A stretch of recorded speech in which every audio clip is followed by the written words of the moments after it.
Okay, magandang umaga. So ngayon ay July 25 at kahapon ay sobrang lakas ng ulan. Mas maraming ulan kaysa sa hangin. Pero ito, nabanggit ko anong last video. Naglagay tayo dito ng cover. Pero sobrang lakas ng angge sa palagay ko na basa rin yung mga yan. Ito. Actually, ready na to for harvest. Pwede na tayo mag-harvest. Pero bukas na siguro kasi kahapon pupunta sana akong airport kaso hindi talaga ako makalagpas. Ang daming bahang parte at hindi na makatagos lahat ng sasakyan, sobrang traffic. So bumalik na lang ako. So ngayon susunduin ko yung family ko doon sa Pasay. So nag-hotel muna sila doon. So ayan. At since Webes ngayon, kailangan natin mag-prepare ng tataniman. Yan. So kailangan siguro by Friday, makuha ko na to, at saka to, tsaka yung konti doon, at iniisip ko bumawas tayo dito eh. Dito tayo babawas, or dito? Hindi, dito siguro. Para ma-compute na natin yung distancing. Pero kung hindi pa naman ako kukuha dito, maglagay na lang muna tayo ng isa dito. Kaso, ayun, tama. Sige, yun na lang siguro muna. Depende, tingnan natin. Pero kasi kailangan ma-dispose na natin sila at makapagtanim na tayo ng panibago. Kasi Friday, di ba, laging transfer natin. So may nakaabang na naman doon. Problema lang, wala tayong tataniman kasi nga puno. So hopefully, yan. Medyo napapansin ko parang medyo nag-leggy sila or umangat. Kasi nga makulimlim buong maghapon kahapon.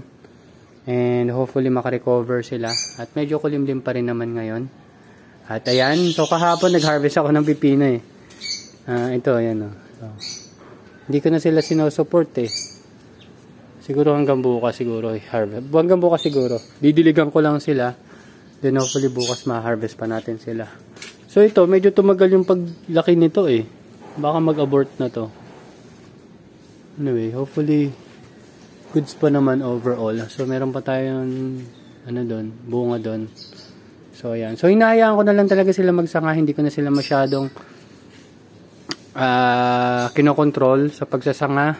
Pero, dinidiligan ko sila lagi. Ayan. So, isang update lang natin to. At ito, nakita ko kahapon sobrang basa. Ngayon nga, basa pa rin eh. Kasi nga naanggihan sila dyan. So, isang problem din yun. Yun doon naman, hindi masyado kasi nga may plastic. Pero yun, puno ng tubig. Tatanggalin ko pa yung tubig na yan. Ayan. So maganda naman yung bunga, so hopefully naman hindi masyado ma-infest ng trips kasi yan may mga tama ng trips, nakikita naman natin yan. Hindi naman natin pinawalang bahala, pero tingnan natin kung ano magagawa natin.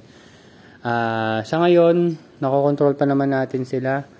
Hindi pa ako bumibili nung sinasabi kong organic fertilizer na ginamit ni Sir Marcos dun sa Benguet yata yan. Oh, yung ganun.